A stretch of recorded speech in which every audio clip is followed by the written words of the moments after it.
Hello viewers, I am Maithili. Today we are going to see 12th CBSE Maths Relations and Function Introduction to Relation. In Relation and Function, we are going to see the introduction video of relation in here. Now, the first one is Cartesian product. Let A and B any two non-empty sets, the set of all ordered pairs A, B, where A belongs to capital A belongs to the set and small b belongs to capital B is called Cartesian product. So writing the set, taking one value from A and one value from B, writing in a bracket is called the Cartesian product of A and B, and it is denoted by A cross B. We need to read this to be cross. So A cross B. Note that if number of A, n of A is nothing but the number of elements in A is equal to n, and number of elements in B is equal to n, means then n of A cross B will be multiplying this two. So for Cartesian product, the elements we need to multiply. I will give you one example. Here I am taking A to be 1, 2 and B to be 3, 4, 5. Then your A cross B, as I told before, need to take one element from A and one element from B. So 1, 3, same way 1, 4.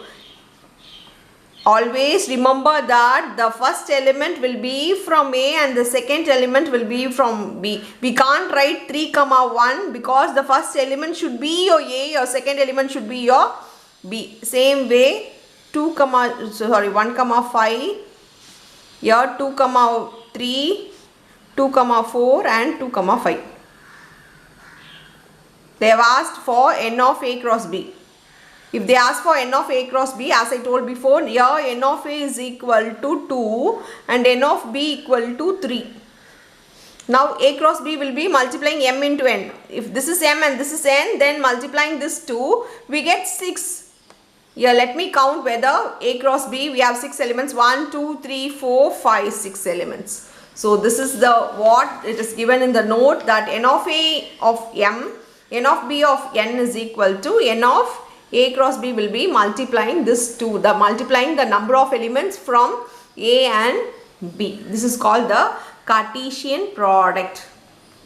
Now relations from A to B. Relation from A to B. A relation from A to B is a subset of A cross B. From A cross B, we can take the relations. Number of relation from A, it's a subset from A cross B. From A to B is, the number of relation is, here the number of relation is denoted by 2 power mn. So 2 power the Cartesian product. So your relation will have 2 power mn as the total number of elements. So this is very important. Now the null set is called for a relation, the null set is called the empty relation, void relation or null relation. Just remember this can be asked in 1 mark. Here A cross B is called universal relation. So A cross B is called universal relation. This is all important points. I just want to make a note of it.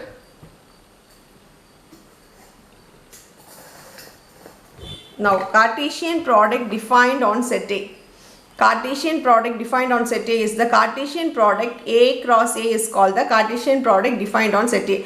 Last time we saw just a Cartesian product, it is from A and B. But here you are going to see Cartesian product from A cross the same element, A cross A.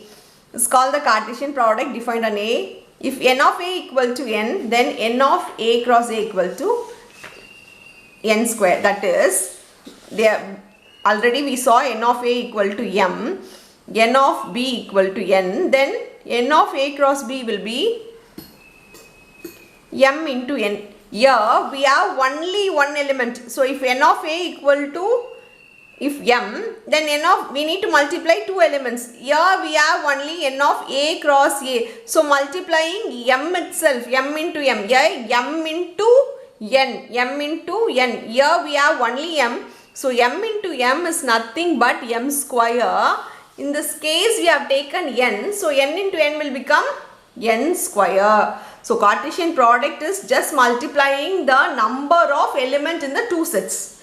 Here the set is the same set, so we are multiplying it twice. So n into n will become n square. Just remember that we are going to multiply what all is given in the cross product, that is in the Cartesian product. We will just multiply the number of elements.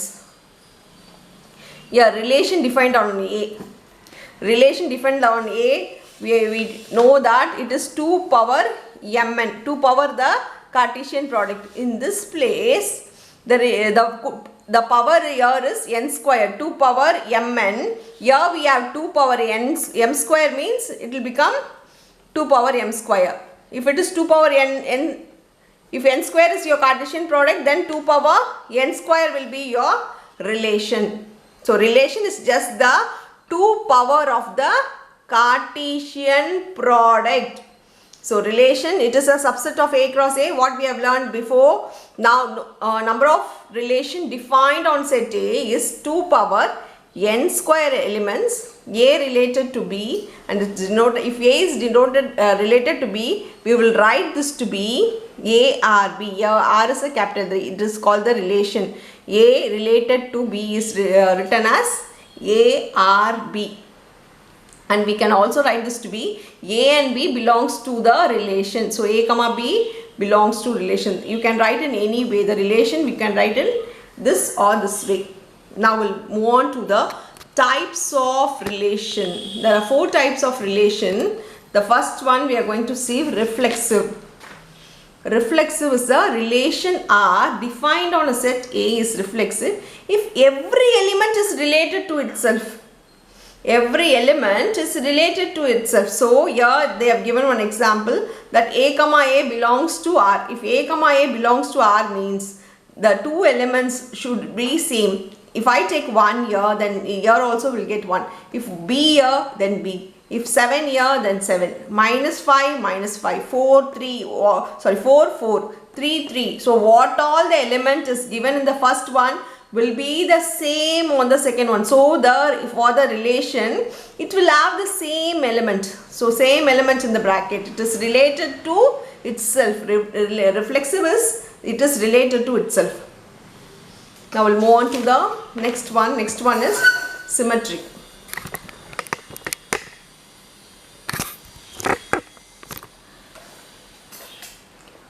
For symmetric, if A is related to B, imply B is related to A. If A is related to B, then B will be also related to A. So if this is related to this, then this will also be related to this. This is called symmetric. R is a symmetric relation. Then if this implies that they are symmetric. Symmetric means we know this part and that part will be the same. So if A is related to B, then B will also related to A. If I take 1 comma 2, then here we should get 2 comma 1. So this is called symmetric. This is denoted by A, R, B, imply B, R, A. Now we'll move on to transitive. For transitive, a relation R is defined on a set A is transitive if A is related to B and B is related to C, imply A is related to C. With the example I'll teach you. A comma B is related to R. If A comma B is related to R and B comma C is related to R, the second one comes here at the first. So if these two are same, then first and last will be related. A comma B related to R, then B comma C related to R, imply A comma C belongs to R. A comma C is related to R. So remember, this is transitive. This transfers to this side. So the condition is the second one and the first one should be the same. If it is same, then this and this are related to R. This is denoted by ARB and BRC, then ARC. Now we'll move on to the last one, that is equivalence relation. In the equivalence relation is nothing but all the above three. if it satisfies all the above three, then it is an equivalence relation. There is no separate thing to find equivalence. If it satisfies reflexive, if it satisfies symmetric, if it is transitive, then it is called the equivalence. A relation R is defined on a set A is an equivalence relation if it is reflexive, symmetric and transitive. If it satisfies all the three, then we can directly say it is an equivalence relation. If they ask the question to find the equivalence relation, remember that we need to prove whether it is, we need to see whether it is reflexive, symmetric and transitive. If it satisfied, we can say that it is an equivalence relation. Note, R is the equivalence relation defined on set A. Let A be an event of A, capital A, event of a set A. The set of all elements related to A is called an equivalence class of A and is denoted by, the equivalence relation is denoted by box bracket A. This is just a definition. This for equivalence relation, remember that we need to find all the three relations. So that's all with the relation introduction video. We'll move on to the sums in the next videos. Thank you.